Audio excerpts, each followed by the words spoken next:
The third part of the story of the scientist Jeffrey, who came out of atheism to Islam because of only a few verses.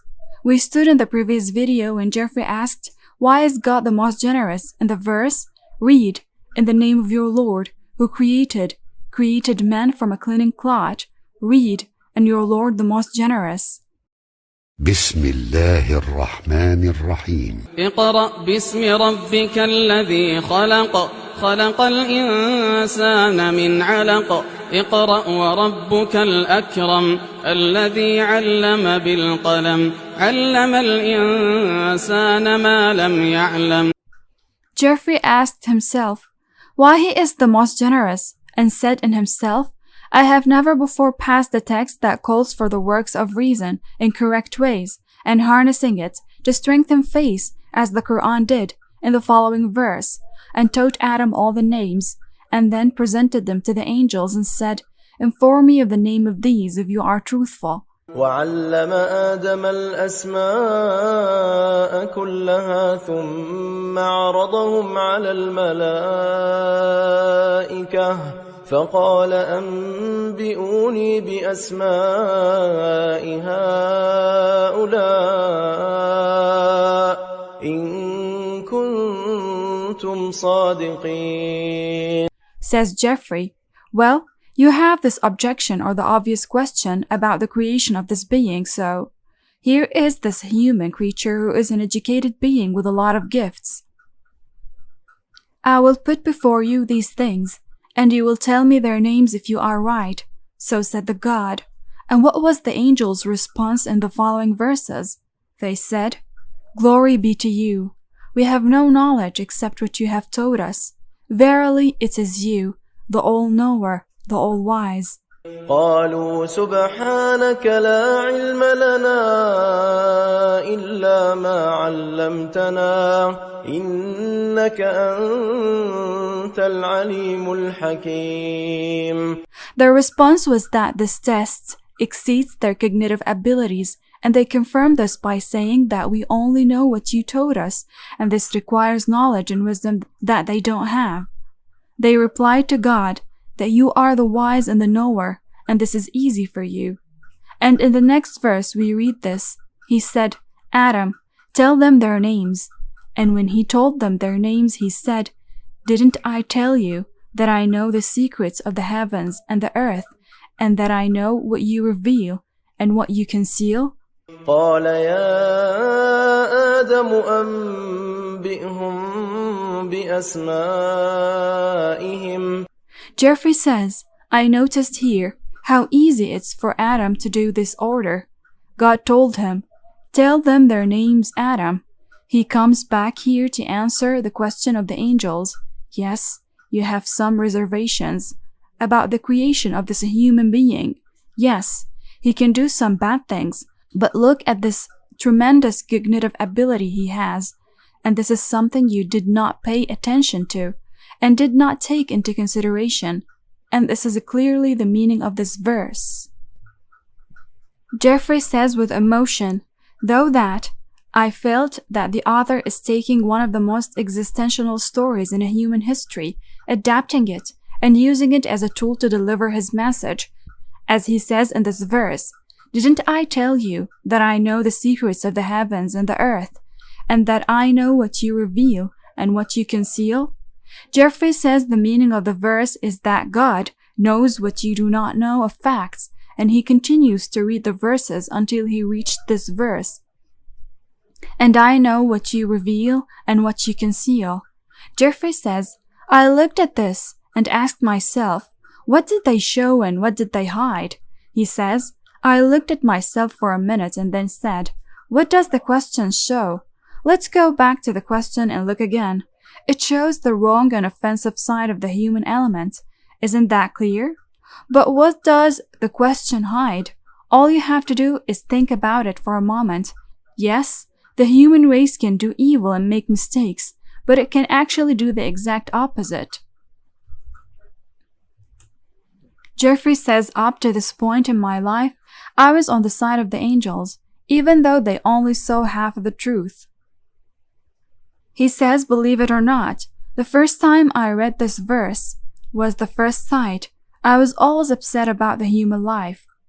Jeffrey moved to the next verse that says, "And when we said to the angels, prostrate to Adam, they prostrated, except for Satan. He refused and was arrogant. He was one of the unbelievers." وَإِذْ قُلْنَا لِلْمَلَائِكَةِ اسْجُدُوا لِآدَمَ فَسَجَدُوا إِلَّا إِبْلِيسَ أَبَى وَاسْتَكْبَرَ وَكَانَ مِنَ الْكَافِرِينَ. And Jeffrey explains that Satan is the father of demons, or the great devil, and continues to explain and say, this is an interesting case. Prostration here can express two things, the first of which can express the potential superiority of one sex over the other, so prostrate to him, the prostration of honor. And the second means that they serve this being with love and invention. Of course, the Quran says that all creatures are subject to God, but this verse seems to indicate another part of the Quran to show that the race of angels will work to develop the human race.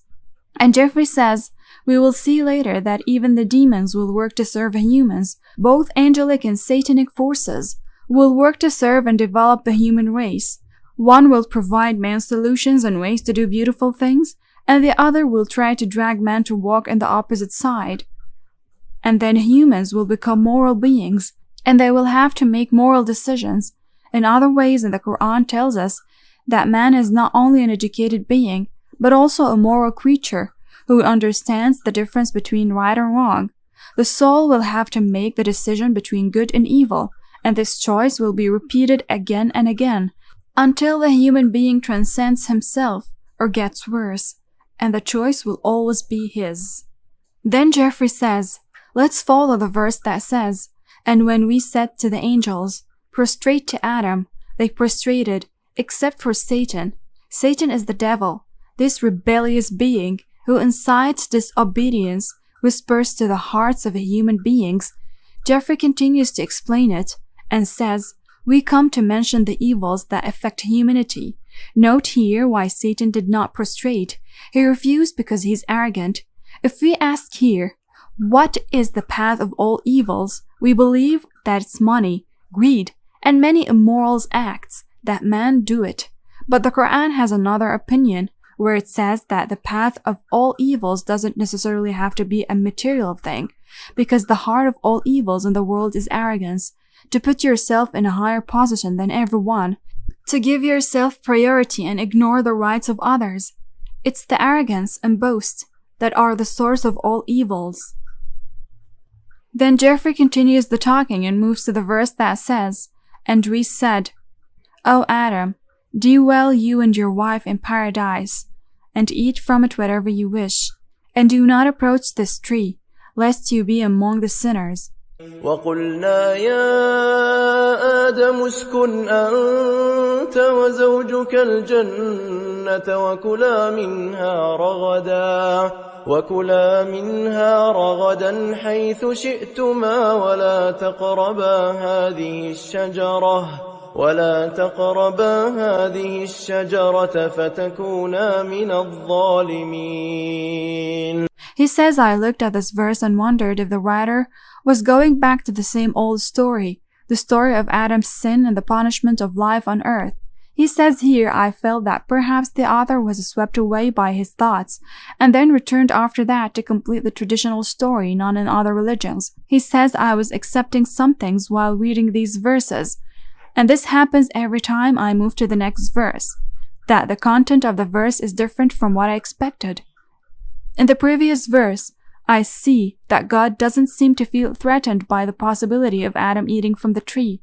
The tree chosen by God for the test seems to have nothing special to tell them not to approach it, and Jeffrey continues to explain and say, the devil will come later and tell them that the tree gives eternal life and great fortune, and that he deceived them completely in turn. There is nothing special about this tree. It's an ordinary tree. This is what I read in the verses. But in the culture I was raised in, God was worried about Adam eating from the tree. He had to put guardian angel with a flaming sword, guarding that tree, so that Adam couldn't eat from it. Jeffrey says that I noticed from this story that God doesn't care about that, and I do not underestimate the stories that I read in other religions, but I compare. And he said to himself, he had to guard that tree. Why? Because if he eats from it, he will turn into a god like him. This is how it was mentioned in narrations other than the Qur'an. But here, specifically in the saying that you will be among the sinners, God doesn't seem to be worried about their eating from the tree. He just warns them that if they do this, it will be a big disobedience. And Jeffrey says again, through the context, you will understand that God knows what he's doing. As he said, I know what you do not know. Jeffrey moves on to the next verse that says, then Satan made them slip therefrom, and got them out from what in which they were. We said, get you down all, with enmity between yourselves, on earth will be a dwelling place for you, an enjoyment for a time. فأزلهما الشيطان عنها فأخرجهما مما كانا فيه وقلنا اهبطوا بعضكم لبعض عدو ولكم في الأرض مستقر ومتاع إلى حين. He says, wondering, what's this? I was accepting revenge, anger, and jealousy here. They ate from the tree. So where's the punishment? He continues that there is no threat here in the verses. He said, I said to myself, these are not the words of a God who was disappointed with a creature. But I noticed something else in this verse. I noticed that when you read the verse for the first time, there is a point that attracts your attention a lot, which is, then Satan made them slip therefrom. I wondered, Satan made them slip therefrom? It's just a slip? The greatest sin in all human history is just a slip? A slip in our dictionary is to lose your focus for just a few moments. I had an uncle named Bob saying to me, excuse me, Jeff, my eyes slipped and fell asleep for a few minutes. He continues to wonder and repeat, the greatest sin in history is just a slip? The reason for our being here and the reason for all the exhaustion and suffering is just a slip? He says I didn't believe this. So I turned to my Arab friend, and I didn't know many Arabs at that time. We sat together, reading together line by line and word by word. So we reached that word. So I said to him, what's the meaning of this word? Tell me what it means. What's the meaning of made them slip? He looked at me and said, it means a slip. So I continued to wonder. Then it turned out that I was the one who was trying to force the text to keep up with the traditional story I know. So I said, maybe this is really just a slip. In the end, they didn't commit a crime of murder, theft, or robbery. For example, it's just a few pieces of a fruit, and that doesn't sound like the greatest sin Adam ever committed.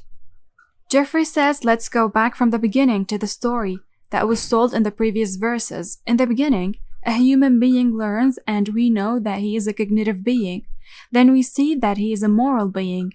This means that he will have to make decisions, and then God gives him one of these tests. It's not a great deal, and it's not the greatest in human history by any means. God has decided to create a successor in the earth, and we have seen some of the equipment he has prepared with to become a cognitive and moral being, and be prepared for what is ahead. And Jeffrey asked himself, when this being will be put on earth, what is the sign to begin with? And that was to make the first decision of his full will.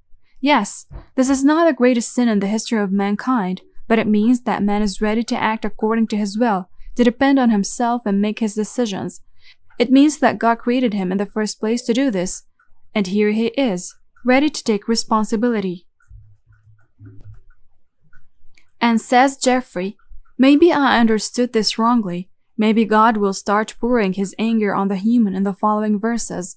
So I read verse that say, then Adam received from his Lord words, and his Lord pardoned him. Verily, he is the one who forgives, the most merciful. فتلقى آدم من ربه كلمات فتاب عليه إنه هو التواب الرحيم. I figured out that God was preparing Adam for this test and for what would happen in the future. that all of this was a preparation for humans and their succession on earth, and now I have no doubts after reading these verses. And now I invite you, dear viewer, to break free your chains and to think about this great book and its verses. Perhaps if you close your ear and forget about this book, you will lose so much and so much good. If you want to know more, look in the description box under the video and subscribe to receive the next videos.